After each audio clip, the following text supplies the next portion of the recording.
Ayan mga kabilog, so bumili tayo ng flashlight kasi malayo yung biyahe natin pang check sa mga.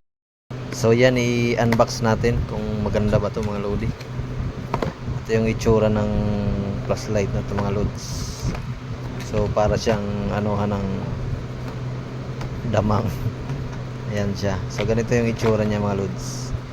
Yan o. Yan o. So try natin kung maliwanag yung flashlight na to mga lodi, kasi malayo-layo yung biyahe natin pang check ng mga gulong ba. Ayan, so meron siyang charger. Ayan, ayan charger niya, so rechargeable. So ang kulay niya ay